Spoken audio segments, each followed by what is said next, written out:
What is going on, everyone? My name's Boit, and I'm back with some more Age of Mythology Retold action. And today we have a special one for you, spawning on the left side of the map in the blue color, playing as Odin. His name is DonArtie. His opponent today in the red color, playing as Thor. His name is Haunted Presence ID. I'm already excited watching this game because it looks like Haunted Presence here. He is going for the early armory. It's really, really exciting to see people going for these kind of niche strategies, trying to get as much value out of the new changes in Retold as possible. So the problem here, though, as we're going to get through it, basically for those of you who don't know, is when you get an armory upgrade as Thor, you get a free dwarf, which is really, really cool. You get a lot of dwarfs. That's happy days. But the armory upgrade that he's going for is the Pierce Armor upgrade, and his opponent is Odin. Odin actually doesn't get a Pierce damage dealing unit until the Heroic Age in the Goatee, and even then, it doesn't really do that much damage. So the build order here that Haunted Presence is going for, unfortunately, doesn't make a huge amount of sense. Now, if he wants to redo this a little bit, I would recommend trying to construct a build order which is going to get himself out both copper weapons and copper mail in the Archaic Age. I'm pretty sure it's possible to, at the very least, get one of those. But, I mean, both of them, I think, is possible as well with a fairly decent Classical Age timing to boot. But it looks like Haunted Presence is going for the standard one. But let's talk a little bit about these players. I'm not 100% sure who Haunted Presence is. Maybe you might check out the video and you can say g'day in the comment section below. But DonArtie, let me tell you about this guy. DonArtie, he is an Age of Empires 3 player turned Age of Empires 4 top player, and he is very, very scary when it comes to RTS games. Whenever a new RTS game comes out, one of the most exciting things about it is that it kind of brings a lot of different RTS players together as they decide, well, is this the game that I want to swap to now because it's the new thing, it's going to be fun, or is it not? So they come over and they try it out and see if they can enjoy playing Age of Mythology. I'm excited to see what he's going to come up with here. It looks like he's going for a very, very stock standard build here to kick the game off. Very nice advance time, it seems, as well. Though, I mean, there's going to be a lot of innovation, one would say, at least in terms of build orders. Like, I mean, mathematically speaking, you can definitely hit the Classical Age much, much faster than in the Titans. I think every single civilization can do a 330 advance time, 0 houses, advance with 15 population. Definitely possible. We'll see if that's going to be something that's going to be strong or not as the meta develops. But for now, both players doing things that are relatively standard here.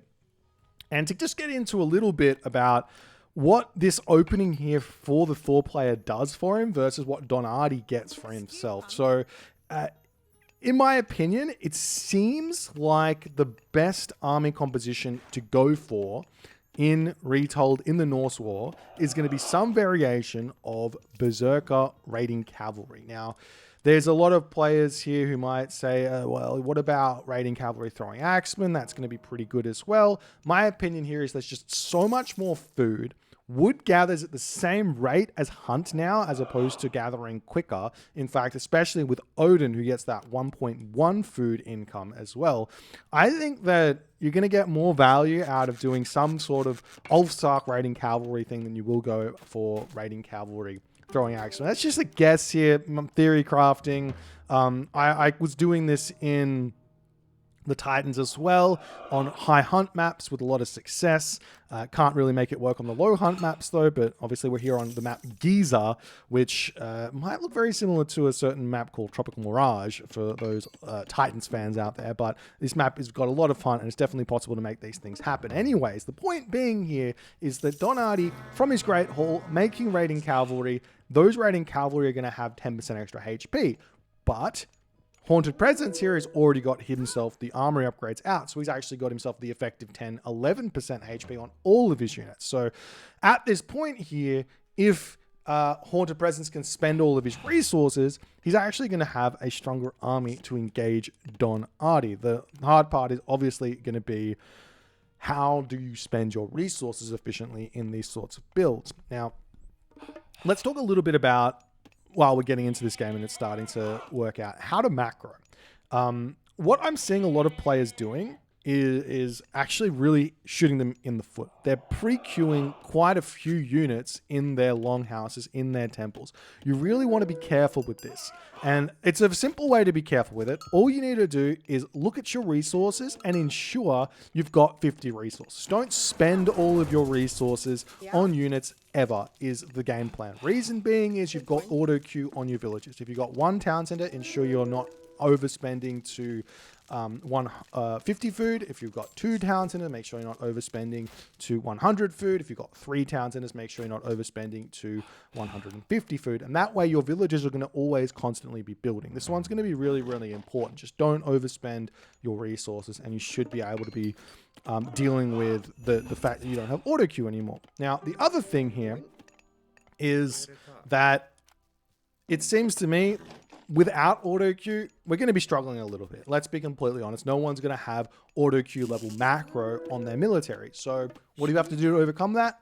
Build more military buildings. Yes, it's inefficient, but what's more inefficient? Having 3 units queued up in your longhouse, for example. So that's something to keep in the back of your mind. Now, DonArtie here is searching around. We do see this Valkyrie trying to cause some problems here as Haunted Presence is just looking for something to do with this Valkyrie. It's a really, really strong unit in the early game. Villagers have only got 55 HP, so if the Valkyrie does end up getting onto a villager, more than likely going to be able to snipe that one down, especially with the kind of newfound pathfinding skills that all these units have managed to get. As DonArtie moves forward here into Haunted Presence army, he's got a beautiful amount of throwing axemen here to actually deal with those early Hersa of DonArtie. So those are all going to get taken out, and now Haunted Presence has gotten the knowledge of what DonArtie's got in his army. He's going to be pushing back. In fact, there's a huge population advantage right now for Haunted Presence at the moment, but that Einherjar turns around and look at those units sprinting into action after that special ability comes down, but gets sniped really quickly. Another Einherjar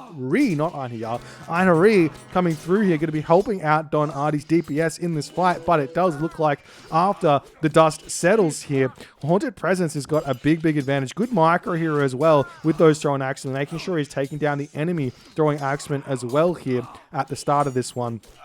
As DonArtie is going to have to figure out how to defend himself. Now, a very stock standard way to play when you're on the back foot here is to just start garrisoning units into your longhouses, into your temple, into your military buildings until you feel like you've gotten caught back up on population. You've got the defender's advantage here. DonArtie's got a lot of resources in the bank here. Same too does Haunted Presence. He's got himself 800 food here floating at the moment. And this is really going to be the challenging part for Mythology players coming forward, which is something that I would have expected someone of the caliber of DonArtie to not struggle all too much with this, but it's a new game, new macro, a little bit different here to deal with that. So he's struggling nonetheless with how that's all working, as he does get himself up his watchtowers to defend himself here, but Haunted Presence is already on top of that, taking those ones out. As we are seeing some units queued up, we see the medium cavalry, Thundering Hooves also coming through here. So those cavalry units are going to be really strong moving forward. But again, look at the resources for our Thor play. He just needs to continue to put more buildings down. If we remember back to the Titans, the timings kind of were something along the lines of at 6 minutes, drop another military building, at 8 minutes, drop another military building. So nonetheless, it's going to be the same here in Retold. So I definitely think that you just got to have that unit ready to build some buildings here for, or all your military ready to build some buildings here for whichever players, whichever civilization you're going for, whatever's happening. More buildings is good. As the army of DonArtie now pushing back out, he's actually caught up in population. He's 72 of 85 population. He's got the Einherjar here to help him out in this fight, but Haunted Presence, he's got a lot of raiding cavalry on the back here trying to snipe down these throwing axemen on the back. They do get a bonus against ranged soldiers. That is a throwing axeman there, but at the moment now, DonArtie, he's got himself his armory upgrades here as well. It looks like, I'm not 100% sure if he does or not. I'm not sure how the unit portraits are working. I think they might have actually changed it as well. We're also seeing some herdmen coming out here to help deal with all of those cavalry units that Haunted Presence is having. But at the moment, if we move over to Haunted Presence perspective, he's got 6 raiding cavalry queued up, and only one of them is training. So this is where all of his resources are invested. He's now starting to build a couple more military buildings, realizing he needs them here. And he's going to be getting pushed back now. DonArtie, he's won that second fight. He's made a comeback here in this game. Haunted Presence had everything going for him here in this game, but just not able to convert there. As now DonArtie can push back here and figure out something else. I mean, economically speaking here, Haunted Presence is in front. He's got a lot more villages here. He's up by 4 at this point, which is a total of like 240 resources per minute that he's getting more than DonArtie here is in this game. Obviously, DonArtie's also got the advantage of the hunt, which does kind of give him a little bit of an advantage, or the food gather rate, not even just the hunt, the food gather rate is all boosted. So he does have a little bit of advantage back there. So it's not exactly a 3-4 villager difference at the moment, nonetheless. But what DonArtie can do here now that he's won that fight and pushed Haunted Presence back, he can kind of sit on this advantage a little bit. He can get his armory upgrades through. He can kind of now move into more Great Hall units, which have got that extra 10%. He's got himself the medium cavalry through as well. The armories are coming up on the back. He actually goes double armory because he wants to get them all up. Okay, so he hasn't got any armory upgrades at the moment, but he's gone double armory here to pump those upgrades up to kind of catch up to his opponent, as now the raiding cavalry are moving through in onto this position here. But those Herdmen, those are going to be getting some huge amount of damage into this fight. They get like 4 times bonus damage here against raiding cavalry, so they all get taken out. Those are throwing axemen in that choke point at the back. They're not able to get touched either by the raiding cavalry. Great fight from DonArtie, and Haunted Presence has really thrown any sort of advantage that he may have had out the window there, as he gets himself bronze weapons actually through. But look at the military difference at the moment, 2.7k to 1.4k. So that's absolutely huge here for DonArtie. So he can actually sit back on this. You can see he's actually already got 800 food in the bank, just needs to get himself 500 gold, and he's going to be able to go to the heroic age. And in fact, it looks like he is going to the heroic age. Wait, no, DonArtie's not going to the heroic age, but Haunted Presence is. So Haunted Presence is going to have that advantage first and foremost. I imagine he's going to be going through Skadi here, though.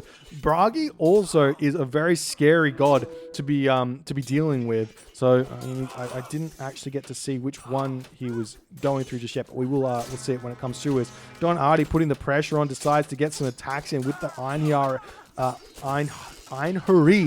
trying to help boost all these units, but now fighting underneath the town center fire. This is going to be a challenging fight to take. That town center does a lot of damage, 14.4 times 2 DPS there, coming out of the town center, as the raiding cavalry now getting onto the back of those throwing axemen. Watchtowers also comes through there as well, as the heroic age is just about to pop. We'll see if it's Bragi or Skadi here. I mean, either or is going to be a nice one, but he does need to spend all his resources at the moment. There's the Bragi coming through here for Haunted Presence at the moment, as the tower is going to get some good damage done underneath all of this. And it does look like after the dust is settled, yes, Haunted Presence has lost a couple of villages here. He's behind on the villager count, but he's in the heroic age. He's got the battle ball. Battle ball very, very strong, but now DonArtie, he's got the resources to go to the heroic age himself. We'll see which one he's going to go. I do really, really rate Njord. I think Njord is an incredibly strong god here in Retold, even more so than even Skadi is. So we'll see what he's going to be ending up picking, and if he's got any sort of inklings here. As yeah, there's the raid coming through as well for DonArtie, as the pressure is starting to mount. This is always going to be a really, really weak spot in Age of Mythology. It's going to be that second gold mine. Always keep that in the back of your mind. Your opponent's going to be on it at around about 10 minutes. So you can always be thinking about putting that pressure on at 10 minutes, raiding those gold mines, checking for them there as well. As the villagers, dwarves going to be pulling back here. And we do see Njord is the one coming through here, ladies and gentlemen. Njord is the god. I'm excited. Mountain giants, all the other stuff. We'll see what he's actually got planned here. The walking woods that come through are really, really strong as well, as we do see a handful of units coming out. There's a Jarl there as well, going to be tanking up those throwing axemen. Now, the Jarl, it's a bit of a strange unit now. It's more of an elephant, obviously not an elephant, but more of an elephant than it is a like standard cavalry unit. It's a tank. It doesn't get any bonus damage against units. It just has a huge amount of HP. It's kind of like you can think about it like a Murmillo, basically, of Atlantean, except in the form of a cavalry unit. So I'm not exactly sure what the role of that unit's going to be moving forward, but it does tank quite a bit, as DonArtie is going to be grabbing himself a second town center. He's getting himself out a mountain giant, and look at this in the temple. Oh, he is getting himself the Jotuns. This is a bonkers technology. It gives so much bonus to HP damage, and it also unlocks a crazy unique ability which allows the mountain giant to kick units away from itself. As we are seeing now, Haunted Presence is moving forward here. He does have that flaming weapons that he can use. You can always just retreat away from that one if you so choose. There's another mountain giant is going to be coming in. The herdman going to be coming through here in an attempt to clean up those Jarls there as well. Flaming weapons gets dropped down. There is access to Walking Woods here for DonArtie. DonArtie just doesn't care about that flaming weapons in the slightest. Those Jotuns, 1620 HP is an insane amount of HP to have there. As even with flaming weapons through, it looks like DonArtie is winning this fight in a big way. And not only that, while that's going on, DonArtie is hitting that right at the top gold mine over there as well. And that Jotun is just such a big boy. I want to see that special ability come through when it does. I'm pretty sure it's probably got like a 20-second recharge or something. It's already done that. As more Jotuns. They're called Jotuns when they get upgraded, so I have to call them Jotuns. They're not mountain giants anymore. As also now, with Haunted Presence on the back foot, no more flaming weapons is remaining. The Walking Woods gets dropped down, and he's going to be able to have not only the mountain giant, the Jotun, there to get huge amounts of damage onto the buildings, but he's also got all of those Walking Woods, which are, technically speaking, siege myth units. They've got a decent amount of crush damage attached to them. As Haunted Presence on the back foot, he's only got himself 720 resources in terms of military value there. He's got 60 population. These Jotuns are cleaning everything up as DonArtie is seeing his advantage crystal clear in this game, pushing in. Undermine also going to be getting thrown down on this one to get even more damage done onto the town center, and DonArtie is looking like he is in a commanding position here in this game. Haunted Presence has lost all of his military production here, and in that moment there, he does decide to tap out. DonArtie gets the dub in this one. Check it out, the post game. You can see the highest score. You can see all the good stuff for DonArtie. All resources collected relatively close here, even though Haunted Presence was in front in terms of villages. So it doesn't really seem to matter all that much. Maybe this is just idle villager time and not the most efficient usage of those resources either. But in terms of military value, you do see that Haunted Presence, he had the advantage of that little bit. He was winning the game, but then he just couldn't produce units fast enough here for him to find that advantage. And I think that just really made the big difference. But I mean, you've got to look at those Jotuns. I reckon if you really looked at how much value they got in that fight, I feel like they did a lot. Those Jotuns were incredibly big here. I think maybe if you're playing against Odin, you might even need to just go Frost. Go Skadi. Not for the Frost, but for those Frost Giants to keep those Jotuns in check, or those potential Jotuns in check. Not to also mention that if you do end up deciding to go for Njord as Odin, you've also got access to that Ring Giver, which used to be a little bit of a clunky technology, but it goes into the Great Hall now. So now you can throw down a bunch of Great Halls, make some Jarls, and also have one of those Great Halls getting that Ring Giver out to make them incredibly strong. So it's not a clunky tech. Njord makes a lot of sense now. I expect to see this to be the meta god for Odin moving forward in a lot of different matchups. Let me know what you guys think in the comment section below. If you guys enjoyed this game, please consider hitting the follow on the Twitch. If you're on the YouTube, hit that subscribe button, and I'll see you guys in the next game.